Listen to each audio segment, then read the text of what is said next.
When I walked into the house with a handmade gift, a $300 bottle of wine, and a flight I couldn't afford, my father barely looked up. He said, "Didn't think you'd show up. Thought you were too busy failing at life." So I smiled, put the wine down, and said nothing. I stayed for 3 days. No one asked how I was. No one mentioned the gift.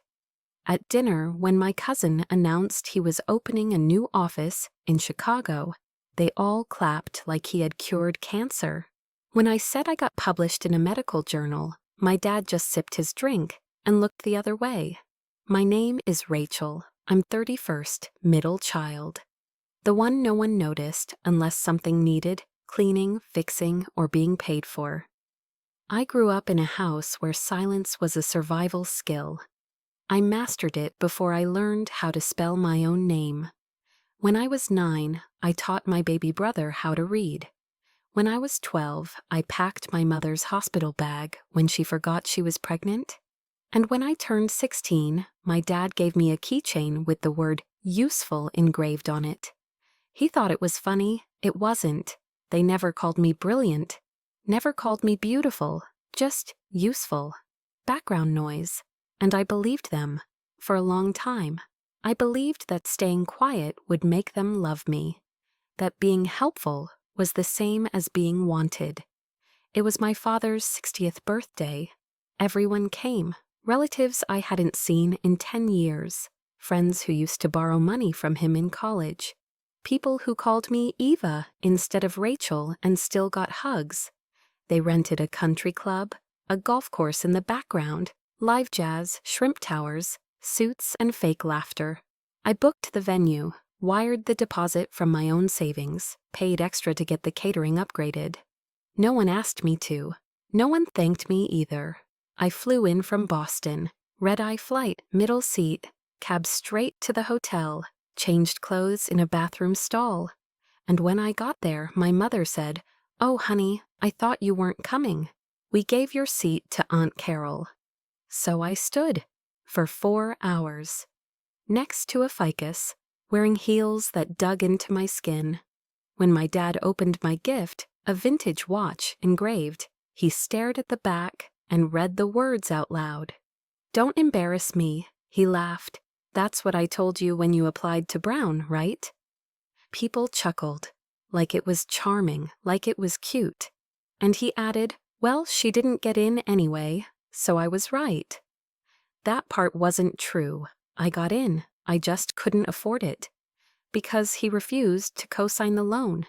Said it was a waste of time. Said I'd drop out anyway. I remember standing there in the crowd, with that smile on my face, my hands behind my back, nails digging into my palms. It didn't hurt like it used to. It was quieter now, like a fire burning itself out. Later that night, I went to the bathroom, closed the stall door, sat there for 20 minutes, not crying, just empty. When I came out, my brother was by the bar. He was drunk, said, "You know, Dad only invited you so people wouldn't ask where you were. He didn't think you'd actually show up."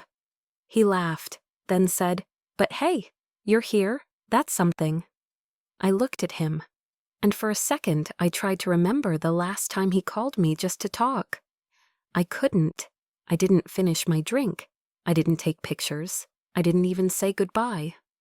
I walked outside, cold night, fog on the windows.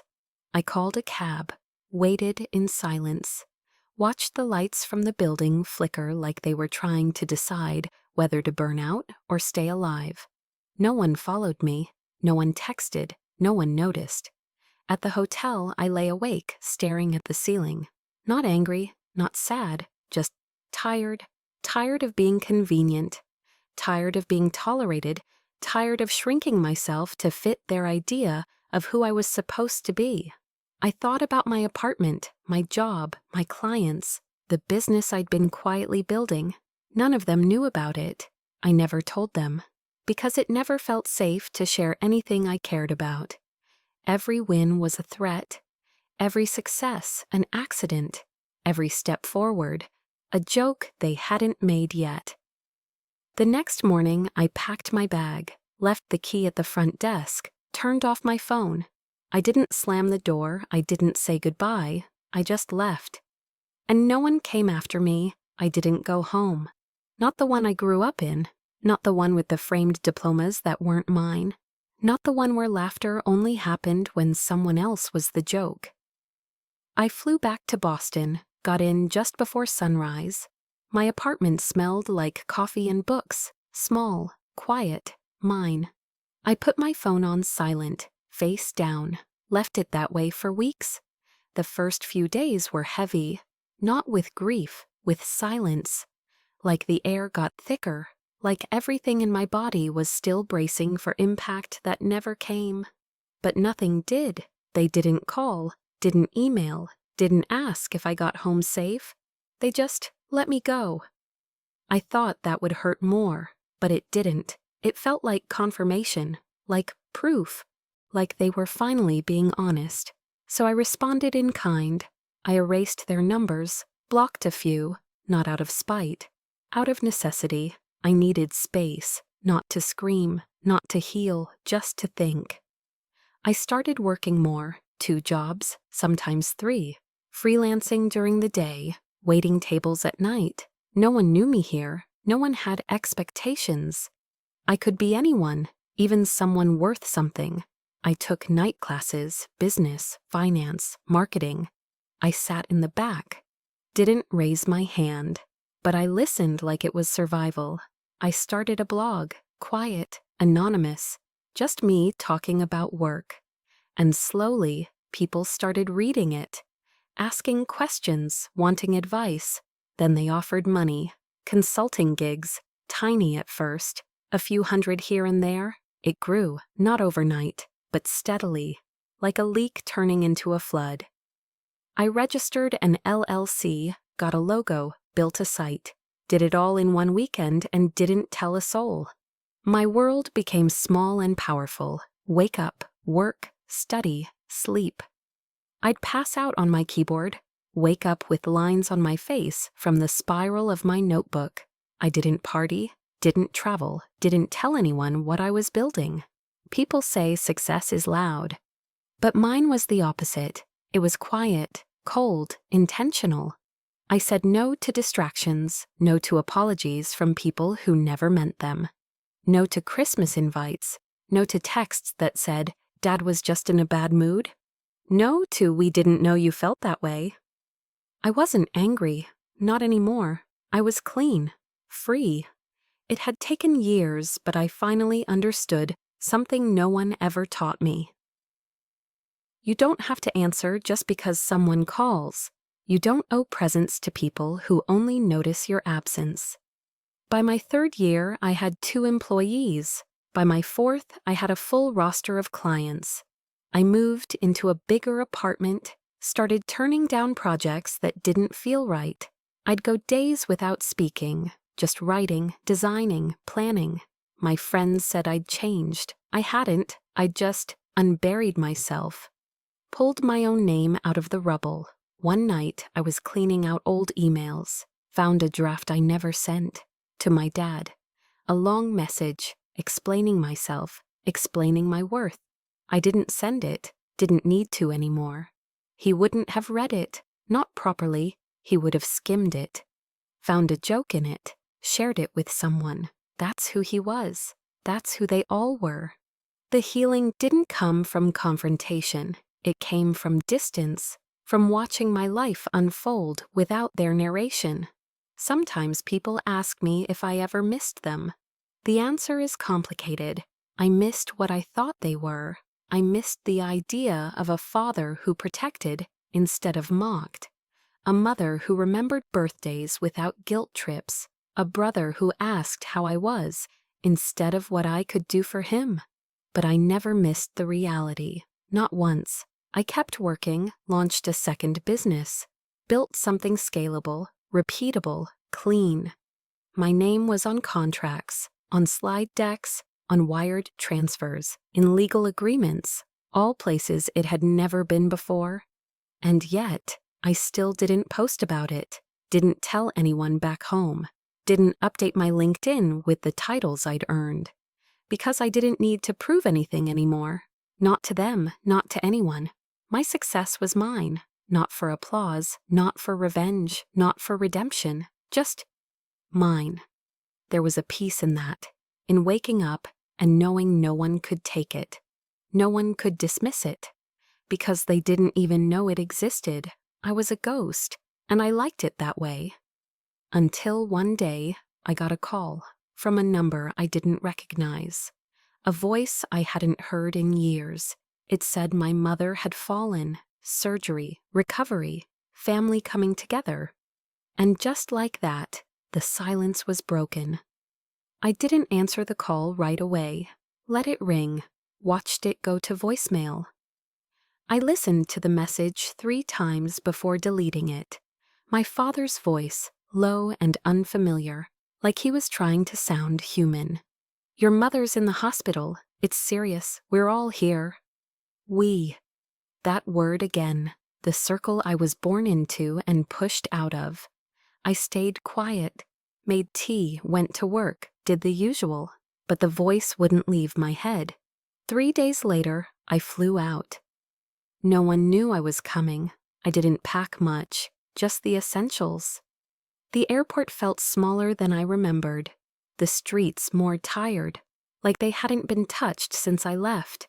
At the hospital, I walked through the front doors like a stranger, because that's what I was now. My sister saw me first. She blinked, then smiled too wide, like she'd practiced it in a mirror. Rachel, oh my God, you came. I didn't hug her, didn't need to. We both knew what this was.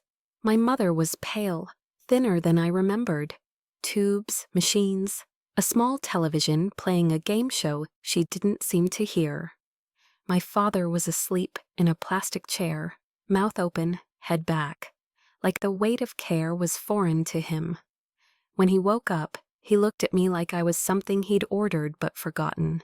His mouth moved first, then his voice caught up. You look different. I did.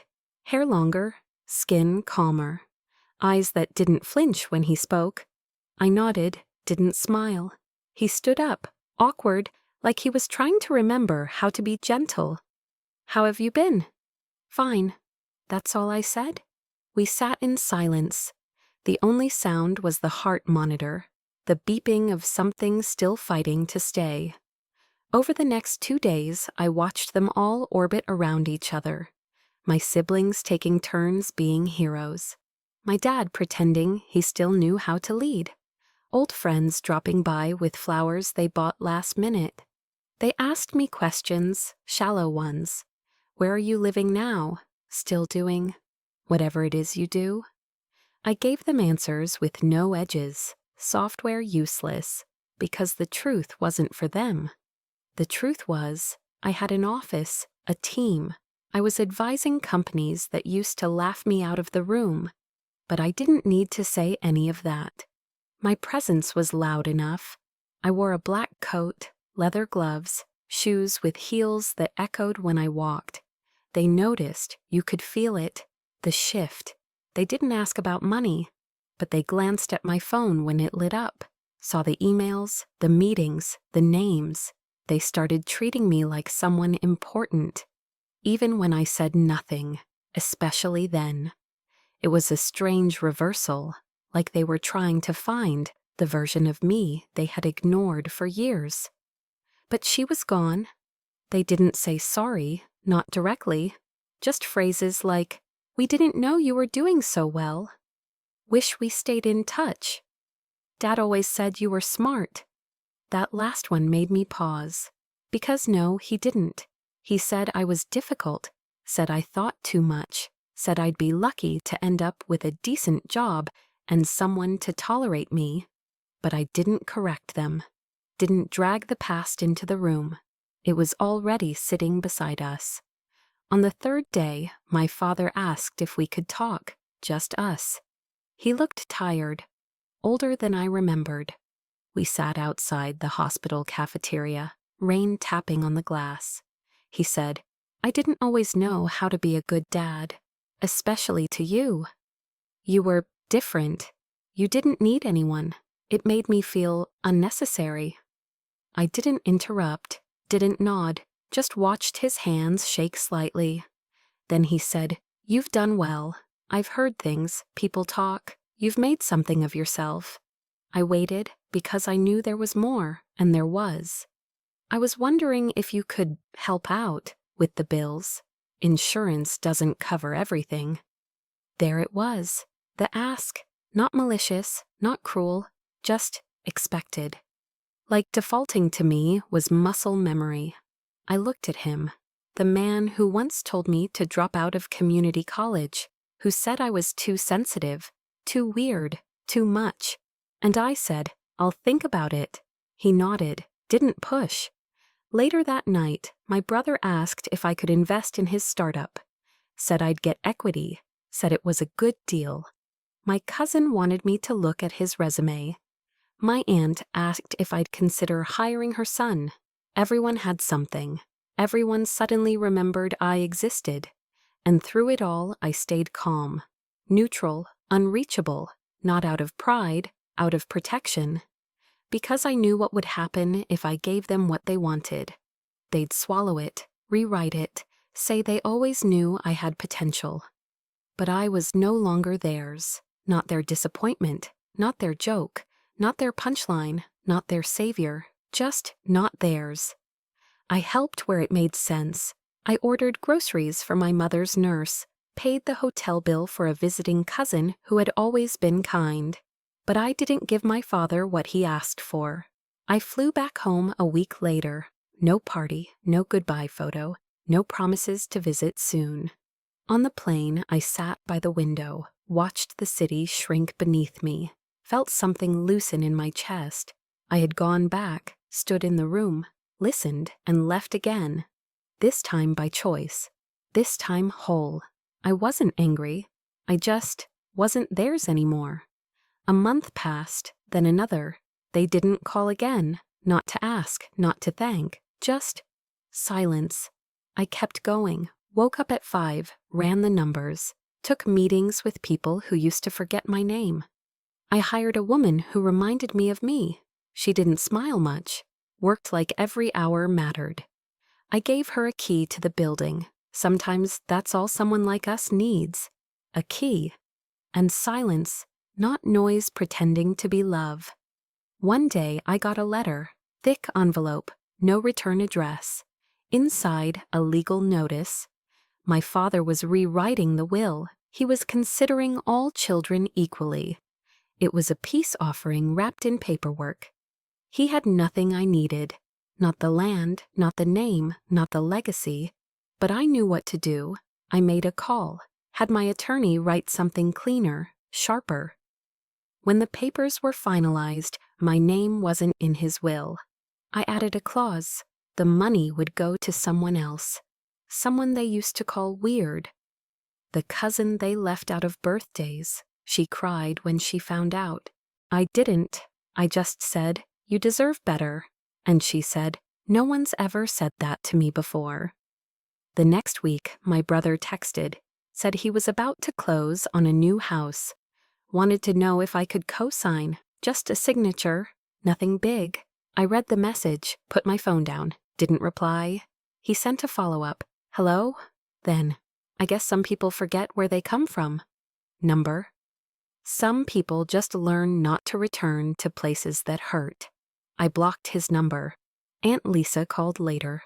Left a voicemail saying she didn't understand why I was being so cold. Said family is everything. Funny. She never said that when I was cleaning her kitchen after parties I wasn't invited to.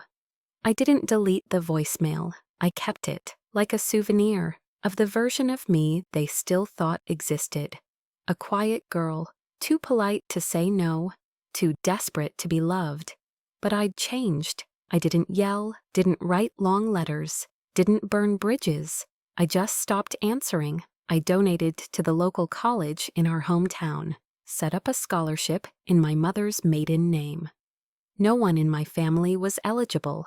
I posted a single photo on social media. Me, In front of the university sign, wearing black, no caption. My father saw it. How do I know? Because the next day he posted about me. Said, "So proud of my daughter Rachel. Always knew she'd go far." It got 43 likes, 3 comments, 1 from my uncle. "She's a genius, just like her father." I stared at that sentence for a long time, not out of anger, out of disbelief. The rewrite was complete. They'd turned me from the girl they mocked into the trophy they never earned. I didn't respond. A week later, I got a call from a reporter. She was writing a piece on successful women from small towns. Said she'd heard my name mentioned by people who spoke very highly. I agreed to the interview, wore gray, spoke slowly. Let silence fill the space between answers. At the end, she asked, "What would you say to young girls who feel invisible in their own families?" I said, "They're not invisible. Their family just hasn't earned the right to see them yet." The article went viral. My father shared it, wrote, "She always made us proud." I didn't reply, didn't send a copy, didn't call on his birthday. Instead, I sent flowers. To my cousin, the one they ignored, white lilies with a card. "You were never the problem." She called me crying again, said no one had ever made her feel seen. I told her, I don't fix broken families. I just don't repeat them. Later, my sister emailed. Said she wanted to reconnect, that she missed me. Said she was going through a divorce, wanted someone to talk to. I stared at the screen, thought about all the times she laughed when Dad called me useless, all the times she watched and stayed quiet. I closed the email, never opened it again. There was no revenge, just decisions, small ones, quiet ones. That made noise only when they added up. People started telling each other I was the strong one, the successful one, the one who rose above it. But I didn't rise. I walked, step by step. In the other direction, they called it strength. I called it survival. Now when my name comes up at family gatherings, they smile like they had something to do with it. They tell their kids to be more like me, use me as a lesson. Funny. They used to say the same thing when warning them what not to become. I don't argue, don't correct. Let them spin the myth. It costs me nothing, and I owe them even less. I built something from scraps, carried every insult like a brick, built a home inside myself, and locked the doors behind me. I didn't burn bridges, I just stopped walking back. If you've ever been the quiet one, the overlooked one, the one who left so they could finally live, share your story, or just sit with this one, you're not invisible. They just haven't earned the right to see you yet. And thank you for staying until the end.